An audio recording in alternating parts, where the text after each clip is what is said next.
안녕하십니까, 유범전입니다.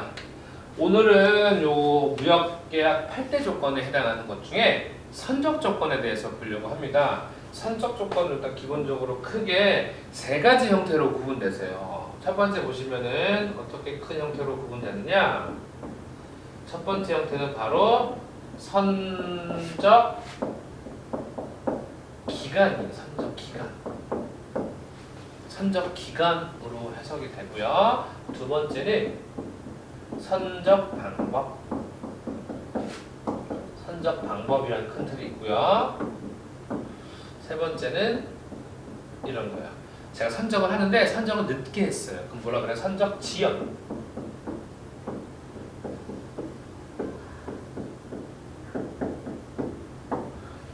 크게 세 가지로 구분이 됩니다. 그래서 세 가지를 나눠서 보겠습니다. 뭐부터 볼까요? 당연히 선적 기간부터 봐야 되죠.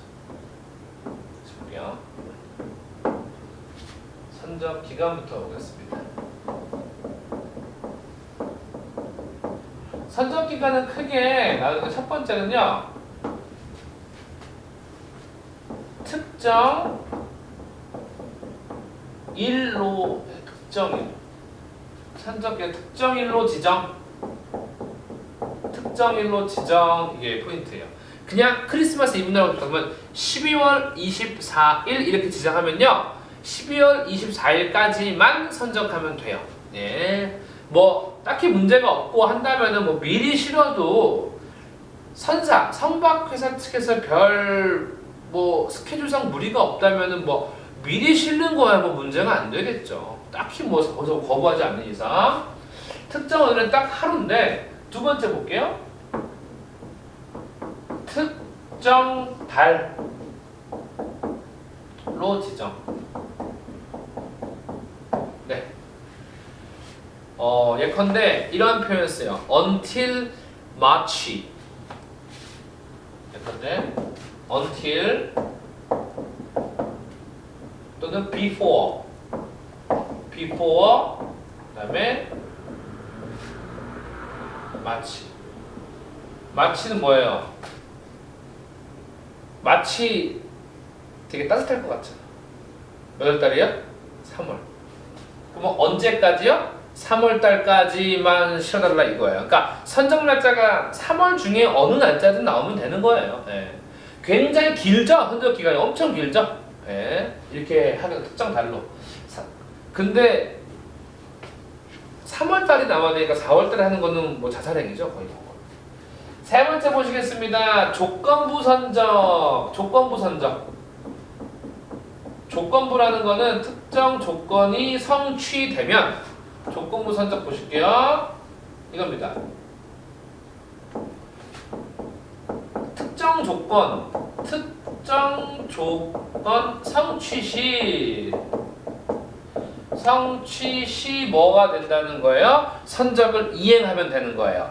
다만 그 조건이 성취되지 않으면 절대 선적 액션을 취할 필요가 있어요? 없어요? 없다라는 거죠. 특정 조건 성취 시에 선적 이행하면 되는 거예요. 그럼 여기서 대표적인 특정 조건이란 게 뭐냐가 포인트겠죠? 예컨대 우리가 아직은 배우지 않았지만 좀 쉽게요. 매매계약 체결 후라고 할 수도 있어요. 매매계약 체결 후라는 조건이 붙었어요. 체결 후라는 조건이. 그럼 이거 무슨 뜻이에요? 매매계약이 절대 체결되지 않으면 선적할 필요가 있어요? 없어요? 없다라는 거죠. 매매계약이 체결돼서 예컨대 매매계약 체결 후 5일 이내에 이랬어요. 그러면 계약 체결되고서 반드시 며칠 이내 안으로만 실으면 돼요? 5일 안으로만 실으면 된다는 거예요.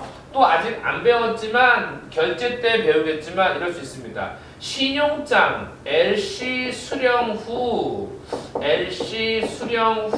30일 이내 라고 조건이 붙었습니다. 그럼 어떤 의미예요? LC를 제가 수령하기 전까지는 굳이 선적할 필요 있어요? 없어요? 없다라는 거죠. 이런 게 조건부입니다. 그러니까 조건부는 반드시 뭐가 붙는다라는 거? 단서가 붙는다는 거. 단서. 예. 단서가 붙는다는 겁니다. 좋습니다. 그다음에 네 번째 보실게요. 네 번째 보실게요. 네 번째 조금 옆에다 쓰겠습니다. 좀 좁아서 지우고 옆에다가 쓸게요. 여기다가 네 번째 보실게요. 네 번째 적어주세요. on or about. on or about. on or about 이라고 적어주세요. on or about 이라고 적어주세요. 이건 뭐냐면은 on or about. 그러니까 선적일이 예컨대 on or about 12월 25일이라고 적혀 있어요. on or about 12월 25일이라고 적혀 있어요. 그러면 이 on or about이 선적 기간에 어떤 걸 의미하느냐? 12월 25일 기준으로요. 뒤로다가 며칠? 5일. 앞으로다가 며칠? 5일을 포함할까요? 제외할까요? 당연히 포함이거든요. 제외하면 그냥 25일인 거잖아요. 맞죠? 5일을 포함하여 선적이라고 적어주세요. 그러니까 이건 제외라고 하면 말 자체가 의미가 없는 거예요. 그러면 그냥 25일인 거잖아요. 이런 말 쓸 필요 없는 거잖아요. 포함하여 선적 가능이라고 적어주세요.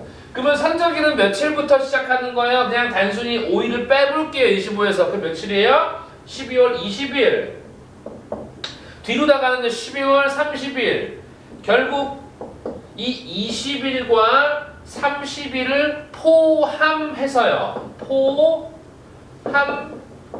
포함하여서 총 며칠이에요? 그럼 선적 기간이 총 며칠이에요? 25일도 포함이에요. 5일 얘까지 1일 도합 며칠 총 며칠이에요? 11일이 되는 거예요. on or about은 총 11일에 선적 기간이 주어지는 거죠. 잊지 말아주세요. 근데 앞에 20일, 뒤에 30일, 초일과 말일을 포함시켜요? 제외시켜요? 포함시킨다는 겁니다. include, 네, include. 오답으로 예전에 무형용에서 exclude라고 오답 많이 나왔습니다. 그러니까 포함 제외를 바꿔서요. 네. 4번. 네. 아직 안 끝나서 더 있어요. 좀 더 있습니다. 네. 1, 2, 3, 4. 5번 이어서 보겠습니다. 5번 이어서 보겠습니다. 네. 여기 조금 잘라서. 좀 잘라서. 5번 볼게요. 5번. 잘 보세요. 선적 기간의 해석이라는 단어는 선적 기간의 해석. 잘 보세요, 여러분.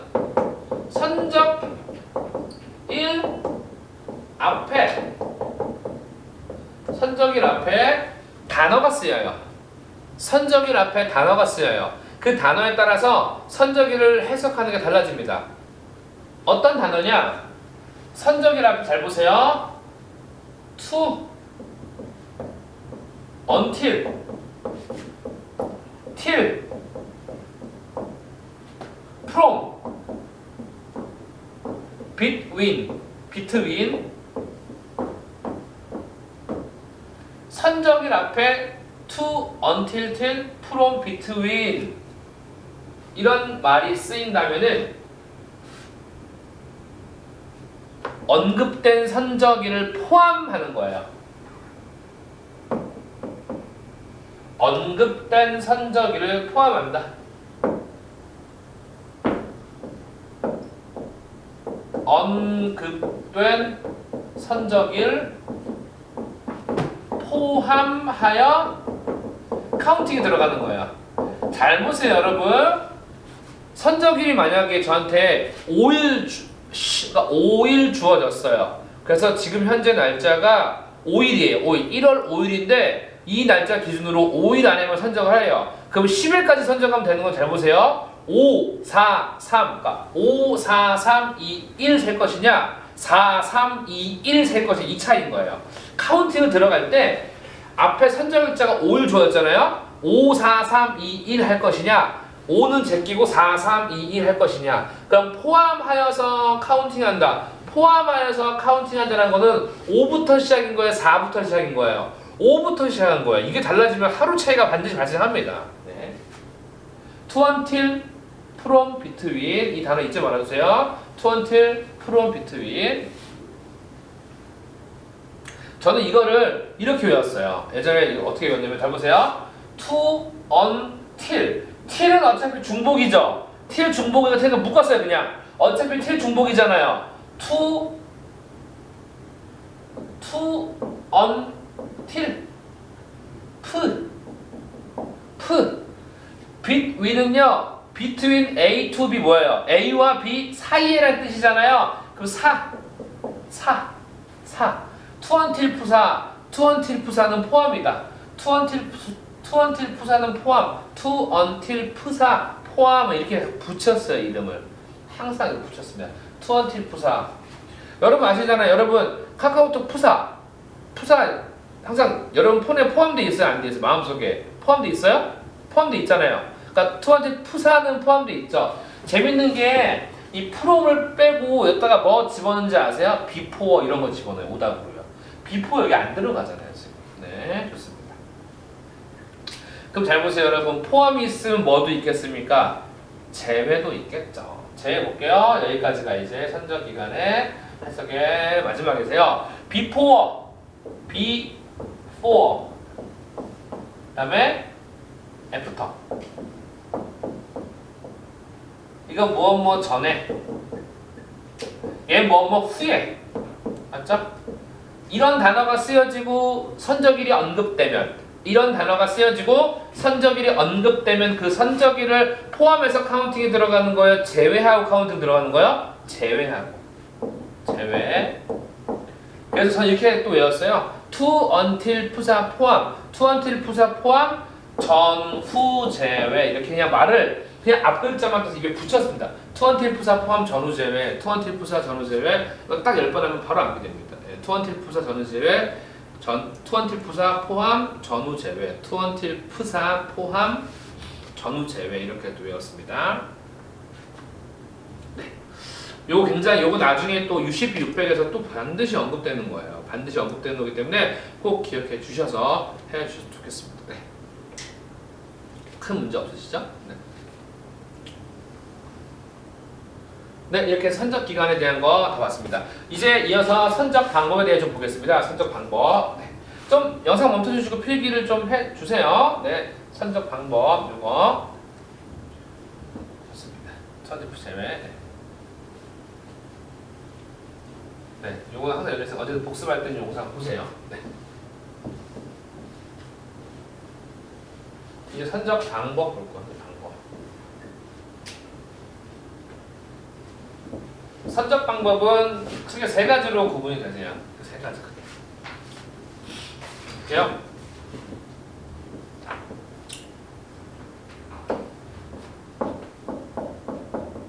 선적 방법이죠.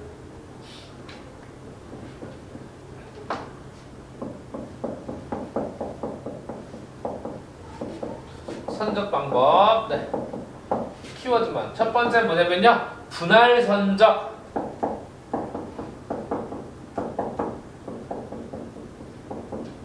두 번째는요. 할부 선적. 할부 선적. 세 번째는 환적.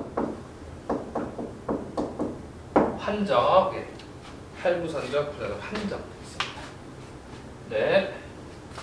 잘 보세요, 여러분. 분할 선적에다가 이렇게 한번 적어줘 보세요. 분할 선적에다가 어쩔 수 없이 라고 적어주세요. 어쩔 수 없이, 어쩔 수 없이, 어쩔 수 없이, 어쩔 수 없이. 일단은 이 뉘앙스 키워드입니다. 두 번째, 할부 선적에는 약속하고, 약속하고, 또 약정하고, 약정하고로 해서 약정하고, 약정하고. 핸드폰 약정이 아니죠? 약정하고. 네.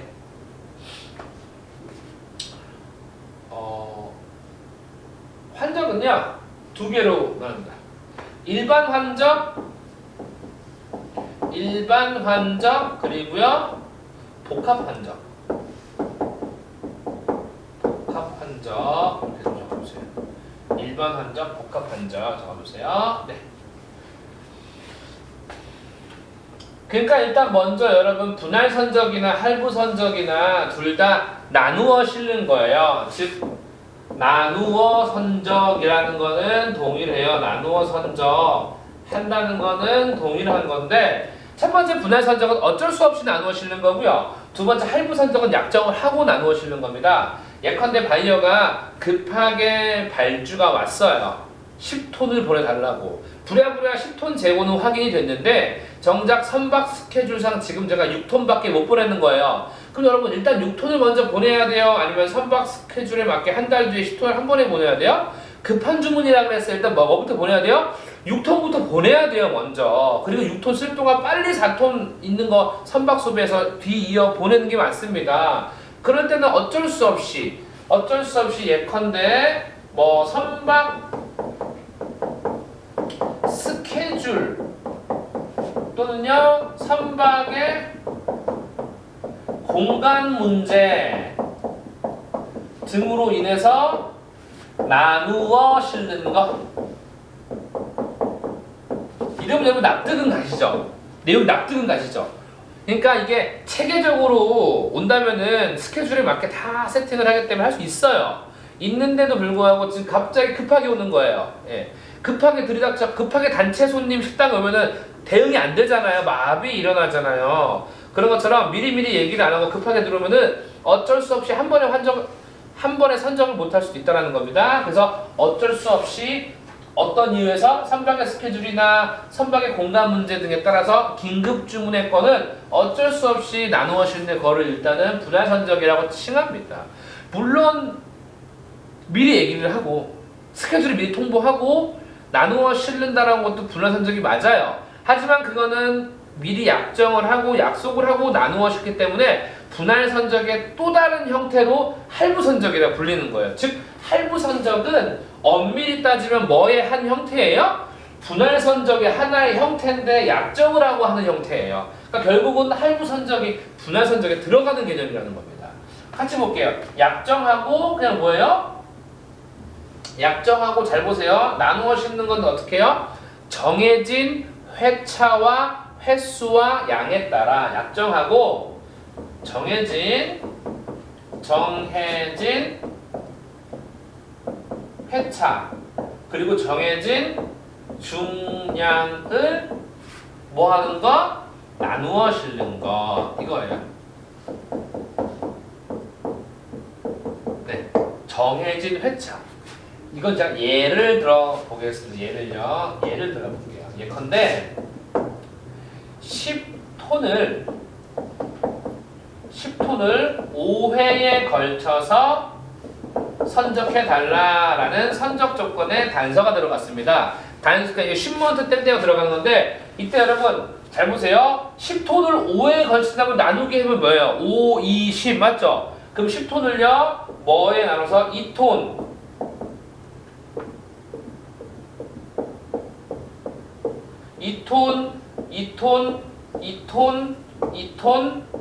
2톤에 걸쳐서 나눠 실겠죠? 5에 걸쳐서. 이건 약속이에요. 계약상 정해진 약속입니다. 근데 여러분 잘 보세요. 여기서 또 우리가 시험 문제가 나와요. 잘 보세요. 이렇게 약정을 했으면 이렇게 실을 주면 되잖아요. 주면 되는데 첫 번째 톤 yes 문제없이 진행했습니다. 2톤 거. 두 번째 것도 yes 진행을 했는데 어떠한 이유에서인지 세 번째 거에서는 1톤만 보내고 나머지 1톤을 네 번째 회차에서 총 3톤으로 보내기로 임의적으로 결정을 해버린 거예요. 물론 전체 보낸 물량에 문제가 있어요? 없어요? 그건 없어요. 어차피 회차별로 2톤씩 가야 됨에도 불구하고 세 번째에는 약속한 거에 반만 가고 그 나머지 반은 다음 회차에 보내서 좀 더 갔어요. 전체 횟수에서 달라진 건 없지만 해당 회차에서는 위반이 된 거잖아요. 이거 어떻게 처리할까요? 실제로 첫 번째와 두 번째는 전혀 문제가 없는 건수예요. 제가 갔기 때문에 얘는 yes, ok인데 세 번째 회차부터는 어겼죠. 2톤 보내기로 한 거 안 보냈죠. 얘 x고 얘를 기준으로 이후 거 전부 다 뭐 되는 거예요? 얘를 포함하여 전부 다 3회차가 전부 뭐 되는 거예요? 무효. 계약이 파기되는 겁니다. 그러니까 한번 이렇게 하면 돼야 안 돼요? 어차피 약정 위반이에요. 약정 위반은 크게 봤을 때 계약 위반이 되는 겁니다. 선적과 관련된 계약 위반이 되는 거예요. 그래서 이렇게 실으면 돼야 안 돼요? 안 된다는 거예요. 말 그대로 약정은 약속을 한 겁니다. 정해진 약속이에요. 약속. 좋습니다. 요게 문제가 나와요. 요게. 그러니까 전체가 무효예요. 해당 할부 부분만 무효예요. 해당 할부 부분만 무효인 거. 해당 할부 부분부터 그 이후 거 싹 다 무효인 거지. 앞에 잘 간 건 큰 문제가 안 된다는 겁니다. 좋습니다. 환적 바로 보실게요. 나중에 한 번 더 정리해 드릴게요. 환적. 네. 네. 네. 요거 이제 환적 부분은요. 환적 부분은 일반 환적과 복합 환적이 있으세요. 일반 환적과 복합 환적이 있는데 이 복합 환적은 특히 관세법상 개념으로 자꾸 들어가는데 이게 사실 우리 시험에서 무역영어와 국제무역사에 나옵니다. 그래서 관세법을 전체로 훑어보지 않아도 알 수가 있는데 요거 내용 조금 있어요. 요게 내용 조금 있고 내용이 조금 길고 선적 지형까지 이어서 가기 때문에 조금 나눠서 가겠습니다. 영상 그 용량상 나눠서 가겠습니다. 그래서 요거 일반 한적과 복합 한적은 요거 잠깐 쉬었다가 바로 이어서 하겠습니다. 나머지 좀 정리를 해주세요. 네, 여러분 수고하셨습니다.